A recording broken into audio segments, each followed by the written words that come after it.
मागच्या लेक्चर मध्ये आपण अल्फाबेट पाहिले होते बरोबर. अल्फाबेट मध्ये आपण काय काय पाहिलं होतं, वॉवेल्स पाहिले होते, कॉन्सोनंट पाहिले होते. वॉवेल्स किती असतात मग 5. कोणकोणते असतात ए ई आय ओ यू. आणि बाकीचे जेवढे उरतात ते काय असतात मग आपले कॉन्सोनंट बरोबर. हे होतं वॉवेल आणि कॉन्सोनंट. त्याच्यामध्ये एक सेमी वॉवेल होता तो म्हणजे वाय बरोबर. आपण वॉवेल कसे ओळखतो मग, ज्यावेळेस आपला जो आपल्या मुखामधील जी जीभ आहे समजा ती जीभ जर आपल्या मुखाच्या कोणत्याच भागाला स्पर्श नाही झाली म्हणजे ते काय असतं मग वॉवेल्स. आणि जर आपल्या मुखाला जर आपली जीभ कोणत्याही भागाला स्पर्श झाली तर समजून जायचं किती असतात कॉन्सोनंट. आता मी तुम्हाला सांगितलं होतं की इंग्रजी ग्रामर मध्ये सगळ्यात महत्त्वाचं असते पार्ट ऑफ स्पीच. काय असते पार्ट ऑफ स्पीच म्हणजे शब्दाच्या जाती. आजचा टॉपिक आहे आपला पार्ट ऑफ स्पीच.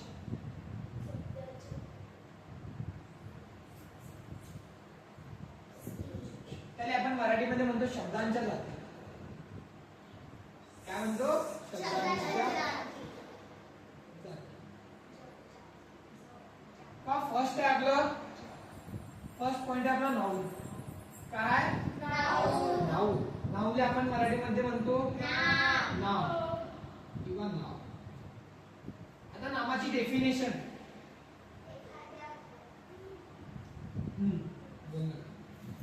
एखाद्या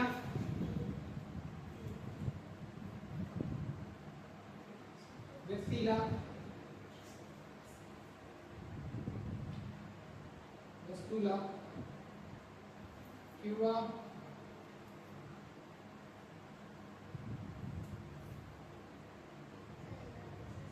ठिकाणाला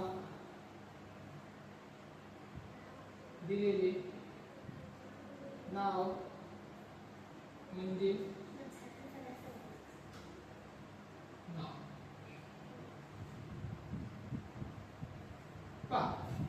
काय डेफिनेशन मग, एखाद्या व्यक्तीला एखाद्या वस्तूला किंवा एखाद्या ठिकाणाला दिलेले नाव म्हणजे नाव बरोबर आहे. कसं ओळखतो मग आता समजा नाव. आता समजा संजनाला नाव दिलंय, तिची ओळख म्हणून काय दिलंय मग संजना, पूर्वी, कार्तिक, प्रणाली हे काय झाले सगळ्याचे नाव झाले. सगळ्याचे नाव घेत बसतो त्याला काय बरोबर आहे की नाही, म्हणून तोच काय जणांचे घेतले. तर सगळ्यात फर्स्ट आपला पॉइंट आहे नाउन. नाउन म्हणजे काय मग एखाद्या व्यक्तीला. आता व्यक्ती म्हणजे कोण, आपण, स्त्री किंवा पुरुष बरोबर आहे ना, हे झाले व्यक्ती. त्यानंतर आहे वस्तू. आता वस्तू जे आपण कोणत्या पण कामामध्ये वस्तू वापरतो. आता जसं मी हा एक पेन वापरलो हे काय झाली एक वस्तू झाली. त्यानंतर चेअर आहे, चेअर आपण कशासाठी वापरतो ते पण झाली एक वस्तू. हा फॅन आहे, आपल्याला हवा लागायला पाहिजे त्यासाठी आपण फॅनचा वापर करतो, हा पण काय झाला एक वस्तू बरोबर आहे ना. तर किंवा हा आपला व्हाईट बोर्ड आहे, हा पण काय झाला एक आपल्या कामात म्हणजे आपल्या गरज आहे म्हणून आपण त्याला वापरतो, ती पण काय झाली एक वस्तू. त्यानंतर ठिकाण. आता आपण इकडे क्लासमध्ये आहे, आता क्लासमध्ये आपण एका ठिकाणी आहे बरोबर आहे ना, म्हणजे जागा हे ठिकाण आहे. तर काय मग एखाद्या व्यक्तीला वस्तूला किंवा ठिकाणाला दिलेलं नाव म्हणजे नाउन किंवा नाम बरोबर आहे ना.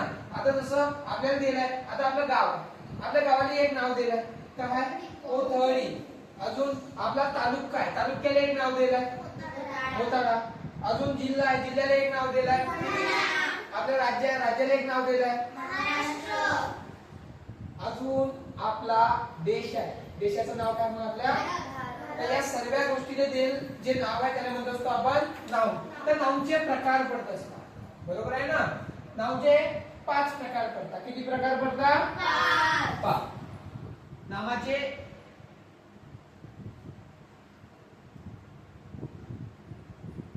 प्रकार इंग्लिश मध्ये आपण त्याला म्हणतो types of nouns. Types of nouns. आता टाइप्स ऑफ नाउन्स मध्ये त्याचा पहिला प्रकार आहे पहा, लक्ष द्या.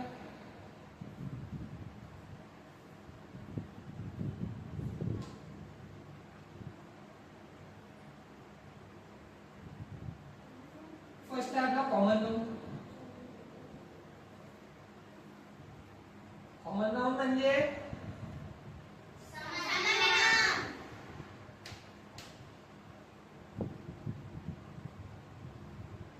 सेकंड आहे प्रॉपर नाउन. प्रॉपर नाउन म्हणजे विशेष नाव.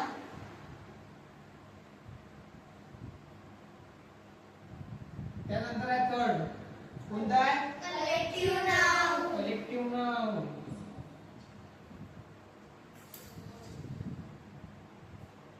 म्हणजे समूहवाचक नाव. समूहवाचक नाव. फोर्थ, कोणता आहे? अब्स्ट्रॅक्ट नाउन.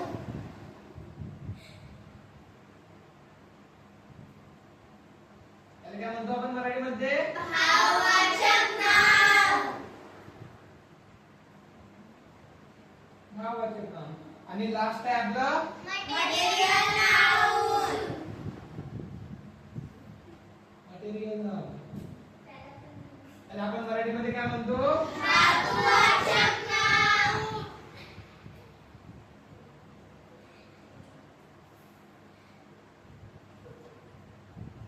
तर नावाचे असतात 5 प्रकार. त्याच्यापैकी पहिला प्रकार आहे आपला कॉमन नाउन, दुसरा आहे प्रॉपर नाउन, तिसरा आहे कलेक्टिव्ह नाउन. चौथा ऍब्स्ट्रॅक्ट नाउन आणि पाचवा आहे मटेरियल नाउन. तर सगळ्यात पहिला आपला कॉमन नाउन. कॉमन नाउन म्हणजे त्याला आपण म्हणतो असतो सामान्य नाव. सामान्य नाव म्हणजे काय? जसं गाव, बरोबर, अजून तालुका, जिल्हा, बरोबर, पेन, पेन, खुर्ची, चार्ट, म्हणजे हे सगळे झाले कॉमन नाउन. बरोबर आहे ना? पण आता कॉमन नाउन मध्ये आणि प्रॉपर नाउन मध्ये कसा फरक आहे पहा. आता प्रॉपर नाउन म्हणजे विशेष नाव. पहा, गाव तर आहे पण कोणतं आहे? कोथळी आहे. आता गाव तर किती सारे असू शकतात की नाही, पण आपल्याला जर ओळखणं असलं की नेमकं कोणतं गाव आहे. समजा साक्षी चालली मामाच्या घरी, कोणाच्या मामाच्या घरी फर्स्ट टाइम चालली, फर्स्ट टाइम, तिला गावाचं नावच नाही माहित, ती जाऊ शकते काय? नाही ना. ठीक आहे, तिला गावाचं नाव बी माहिती, पण आता ते गाव दोन पडतात. समजा कोथळीस, फॉर एक्झाम्पल कोथळीस तिच्या मामाचं गाव. आता कोथळी दोन आहे, एक असते जयपूर कोथळी आणि एक असते मुक्ताईनगरची कोथळी. आता कोथळी आहे ते समजा मुंबईवरून मलकापूर मध्ये ते पोहोचते, तर नेमकं आता तिथे कोथळी समजते किंवा नाव कोथळी आहे, पण नेमकं कोणतं काही विशेष पाहिजे त्याचा. तर कोथळीचा हा प्रॉपर पत्ता काय असते की बा हे कोथळी राहणार कोथळी आहे, तालुका मुंद्रा, जिल्हा बुलढाणा, पण जयपूर कोथळी. जर आपण कोणत्याही भागात गेलो ना, आपल्या गावाचं जर नाव कोथळी जर की नाही बा कोणती कोथळी विचारतात, आपण काय सांगतो? जयपूर कोथळी. मुक्ताईनगर वाले काय सांगत असतात? मुक्ताईनगर कोथळी. म्हणजे काहीतरी विशेष लागू राहिले की इकडे जयपूर कोथळी, तिकडे मुक्ताईनगरची कोथळी. बरोबर आहे. आता तालुके खूप सेम असतात किंवा नावही खूप सेम असतात. जसं पेन आहे, आता हा एक पेन बोलला, पेन काय हे झालं त्याचं कॉमन नाव म्हणजे सामान्य नाव. पेन आहे पण सेलो पेन आहे, हे काय झालं मग त्याचं विशेष नाव. पेन तर खूप सारे असतात पण त्याला एक नाव दिलं, कोणतं? सेलो पेन. म्हणजे हे काय झालं त्याचं विशेष नाव. आता चेअर, बरोबर आहे ना? चेअर काय, पण चेअर कोणत्या कंपनीची आहे? तर ज्या कंपनीचं तिने नाव दिलं असेल ते काय झाले मग तिचं काय झालं मग ते विशेष नाव. आता तक्ता, आपण बोललो चार्ट आहे, बरोबर आहे. आता चार्ट खूप सारे असतात. कोणी भारताचा नकाशा ठेवते, महाराष्ट्राचा नकाशा ठेवते, कोणी बाराखडी ठेवता, वर्गमूळ, वर्ग, घनमूळ असे सगळे ठेवतात. पण त्याच्यापैकी हा 12 कडीचा एक तक्ता आहे. तर 12 कडी, तक्ते तर खूप सारे असतात पण त्याच्यापैकी 12 कडी हे काय झालं मग त्याचं विशेष नाव. बरोबर आहे की नाही? मग सामान्य नामामध्ये आणि विशेष नामामध्ये फरक समजला. आता सामान्य नाम,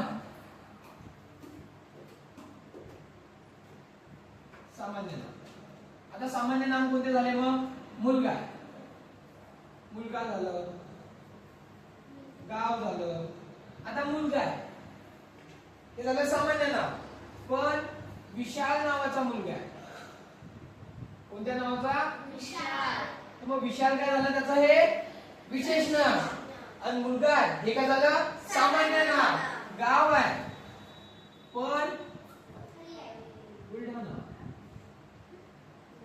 गाव आहे, गाव काय झालं सामान्य नाव आणि बुलढाणा काय झालं मग विशेष नाव. समजलं? सामान्य नाव आणि विशेष नाव हे झालं सामान्य नाव. आणि मुलगा, आता मुलगा किती सारे मुलं असू शकतात, त्याच्यापैकी विशाल, बरोबर आहे ना? म्हणजे ते काय झालं त्याची ओळख झाली, विशेष झालं, तर त्याला म्हणत असतो आपण विशेष नाव. विशेष नाव म्हणजे आपण इंग्रजीमध्ये म्हणत असतो प्रॉपर नाव. त्यानंतर कलेक्टिव्ह नाव. कलेक्टिव्ह नाउन म्हणजे समूहवाचक नाम. समूहवाचक नाम म्हणजे एखादं नाम असते आणि त्याच्यामध्ये एकापेक्षा जास्त व्यक्तींचा गोष्टींचा उल्लेख केला जाते, आपण त्याला म्हणत असतो कलेक्टिव्ह नाउन. आता आपण क्लासने मराठीमध्ये काय म्हणता? वर्ग. आता वर्ग म्हणला की वर्गामध्ये फक्त एकच स्टुडंट येईल काय? सर एक येऊ शकते, पण स्टुडंट किती सारे असतात? एकापेक्षा जास्त असतात. तर आता वर्ग म्हटल्यावर काय येऊ राहिलं? त्याच्यामध्ये आपल्याला काय समजून येऊ राहिलं की एकापेक्षा जास्त व्यक्ती आहेत त्याच्यामध्ये. आता ते स्त्री असो किंवा पुरुष असो, बरोबर? मुलगा असो किंवा मुलगी असो, एकापेक्षा जास्त आहे म्हणजे त्याच्यामध्ये काय होऊ राहिलं? समूह दर्शवायचं नाम आहे ते, म्हणजे त्याच्यामध्ये आपल्याला एकापेक्षा जास्त लोक आहेत हे त्याच्यामध्ये आपल्याला दाखवून राहिलं. तर तशा नामाला आपण काय म्हणत असतो मग? कलेक्टिव्ह नाउन म्हणजे समूहवाचक नाम. फॉर एक्झाम्पल समूहवाचकाचे आपण एक्झाम्पल घेऊ. वर्ग झाले, बरोबर? अजून काही? शाळा, गाव. आता वर्ग झाला, शाळा घेतली. आता शाळेमध्ये म्हटल्यावर एकच सर राहील काय? एकापेक्षा जास्त सर राहतात. अजून काय होईल? शाळा, एक सर किंवा एकापेक्षा जास्त सर राहतातच. त्यानंतर स्टुडंट बी एक राहील का? फक्त खूप सारे राहतात. त्यात अजून डिवाइड होतात कशामध्ये? वर्गामध्ये. हा पहिलीतला, हा दुसरीतला, हा तिसरीतला, हा चौथीतला. म्हणजे काय होऊ राहिलं? समूह तयार होऊ राहिला. एकापेक्षा जास्त जण तयार होणं किंवा व्यक्ती तयार होणं किंवा वस्तू असो, फक्त व्यक्तीच नाही वस्तू पण. आता आपण फक्त एक फुल आणलं गुलाबाचं, ते एकच फुल आहे, त्याला आपण कलेक्टिव्ह नाउन म्हणू शकतो काय? पण आपण म्हणलं की हे सेट ऑफ फ्लावर आहे म्हणजे हा फुलांचा गुच्छ आहे. तर फुलांच्या गुच्छामध्ये काय होईल? एकापेक्षा जास्त फुलं येतात. तर तो कशामध्ये जाईल मग? कलेक्टिव्ह नाउन मध्ये, म्हणजे समूहवाचक नाम. त्यानंतर आहे अब्स्ट्रॅक्ट नाउन म्हणजे भाववाचक नाम. आता भाववाचक नाम म्हणजे काय? असे नाम की ज्याच्याशी आपल्या भावना जुळतात. फॉर एक्झाम्पल समजा आता जवळ काय येईल? 15 ऑगस्ट. 15 ऑगस्टच्या दिवशी काय असते? स्वातंत्र्य दिवस असते. त्या दिवशी आपल्याला स्वातंत्र्य भेटेल आहे. आता त्या दिवशी जो स्वातंत्र्य दिवस आपण मस्त रॅली वगैरे निघते, ध्वजारोहण वगैरे सगळ्या गोष्टी होता, पर्वत फेरी त्याची एक वेगळी मजा, याची सगळ्या तुमच्या भावना जुळलेल्या आहे. आता समजा कार्तिक आहे. आता कार्तिक तिसरी चौथीदशी, त्याला कसं वाटत असेल की बस आता काहीतरी दिवसानं मस्त 15 ऑगस्ट येऊ राहिली, म्हणजे त्या दिवशी आता मला लवकर ठरवणं पडेल की हा आता नवीन शाळा सुरू झाली, आता माझा मित्र बनला हो, त्याला मी माझा मित्र बनवून टाकतो. त्याला म्हणजे मी काय हो 15 ऑगस्टने काय होईल? तुला माझ्या साथ पकडलं पडेल, तू विचार करून ठेवतो, नंतर तुझ्याशी बोलणार नाही, अशा त्याच्या मनात भावना चालू झाल्या. त्यानंतर अजून भावना की 15 ऑगस्टच्या 2 दिवसा पहिले मस्त मेहंदीचा कोण घेणं पडेल, आईले बुटर मोठे मागणं पडतात, मस्त कपड्याचे तो एक असं एका साईडले खिशाले झेंडा वगैरे घेणं पडेल. बस सकाळी लवकर उठणं पडेल, लवकर मस्त मित्र असं खिसणं पडेल की हा मित्र भेटला की बस याच्या हात पकडणार आणि मग याच्यासोबतच पुरा पर्वत फेरीमध्ये निघणार, अशा गोष्टी. आणि त्या दिवशी कोण मस्त कुणी भाषण देईल, या सगळ्या गोष्टीशी तुमच्या भावना जुळल्या. म्हणजे 15 ऑगस्ट ह्या गोष्टी होत असतात असं तुम्हाला माहित आहे. हे झालं 15 ऑगस्ट. तसंच 26 जानेवारी सेम तशाच भावना की 26 जानेवारी बी अशा प्रकारचं होत असते. त्यानंतर अजून कोणते सण वगैरे येतात, जसे की दिवाळी येते. दिवाळी आली की काय?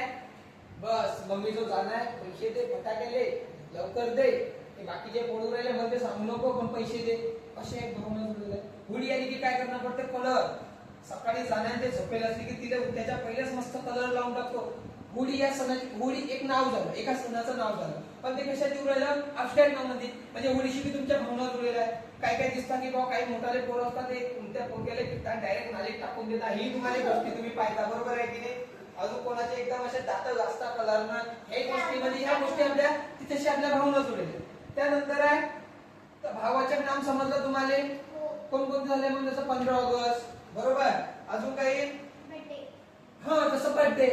आता समजा बर्थडे असला, बस 2-4 दिवस बर्थडे राहिला की नाही बा, आजची किती तारीख? आजची 1 तारीख आहे, बस 5 तारखेला बर्थडे आहे. आजचा दिवस कधी जाते? म्हणजे कार्तिक सारखा पोरका म्हणते आजचा दिवस कधी होता, आजचा दिवस गेला, आता हा बी दिवस कधी जाते? अजून हे 2 दिवस तर जातात. कधी मा बर्थडे, कधी मा केक कापतात, केव्हा मी सकाळी शाळेत जाईल, केव्हा पोराला चॉकलेट वाटेल, केव्हा पोराला हॅपी बर्थडे म्हणतात. या सगळ्या गोष्टीशी तो एकदम जुळलेला आहे. आणि ती भावना बर्थडे नावाचा शब्द आहे म्हणजे वाढदिवस, हा त्याची भावना जुळेल. त्यानंतर आहे मटेरियल. आता मटेरियल नाउन म्हणजे काय असते? धातुवाचक नाम. आता धातू कोणकोणते झाले? प्लास्टिक झालं, बरोबर, सोनं, चांदी, त्याले हे झाले धातुवाचक नाम.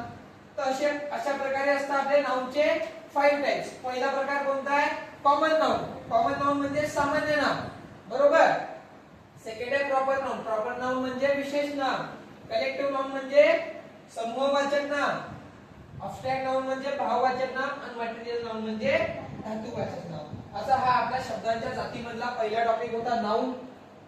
समजला नाउन एकदम नक्की प्रॉपर. हे लिहून घेता सगळं.